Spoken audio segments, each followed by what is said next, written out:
ஏன்பா சிவா, நான் உன்கிட்ட ஒரு விஷயம் கேட்கணும்னு நினைச்சேன். உனக்கு உண்மையாவே இன்னைக்குதான் பிறந்த நாளா?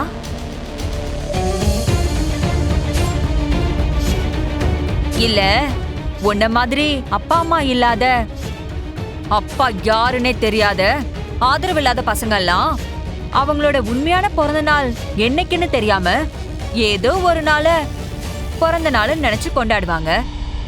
அந்த மாதிரியான கேட்டேன்.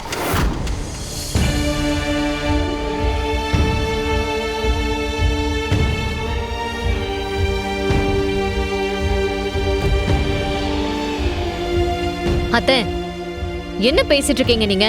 உங்களுக்கு நல்லதாவே யோசிக்க தோணாதா? பிறந்த நாள் அதுவுமா? இவர்கிட்ட கேட்க வேண்டிய கேள்வியா அது?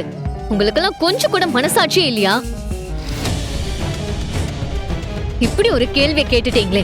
இன்னைக்கு முழுக்க இதை இவர் நினைச்சு மனசு எவ்வளவு கஷ்டப்படுவாருன்னு கொஞ்சமாவது யோசிச்சு பாத்தீங்களா?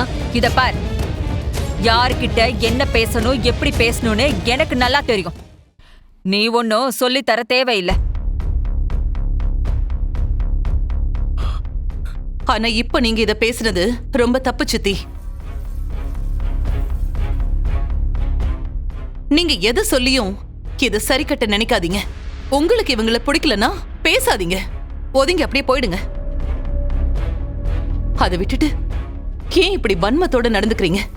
வேணும்னே இத கேட்டா இவ மனசு கஷ்டப்படும் தெரிஞ்சுதானே நீங்க இப்படி கேட்டீங்க. இல்லன்னு மட்டும் சொல்லாதீங்க. ஏன் சித்தி இப்படி மாறிட்டீங்க நீங்க? அக்கா, என்னக்கா நீ அம்மா சொல்றதுக்கு? நிறுத்துடா.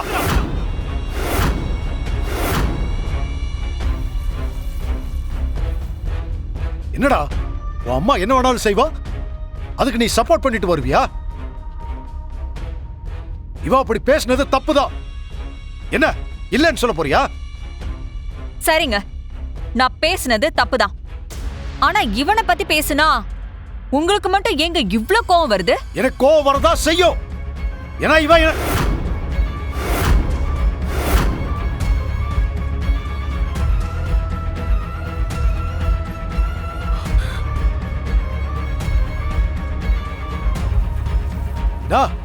இவங்க ரெண்டு பேரும் இந்த வீட்ல என் பொண்ணோட கெஸ்ட்.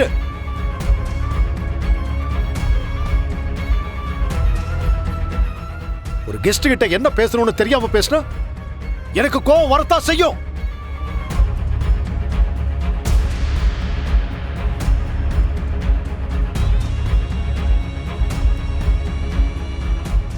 இந்த குடும்பத்துல இருந்துகிட்டு இப்படி கீழ்த்தரமா நடந்துகிட்டா எனக்கு கோவம் வரத்தா செய்யும். பிறந்தநாள் அதுவுமா இப்படி ஒருத்த மனசை கஷ்டப்படுத்துற மாதிரி நடந்துக்கிறிய? நீ எல்லாம் ஒரு மனுஷியா? ஒன்னு சொல்றேன் கேட்டுக்கோ.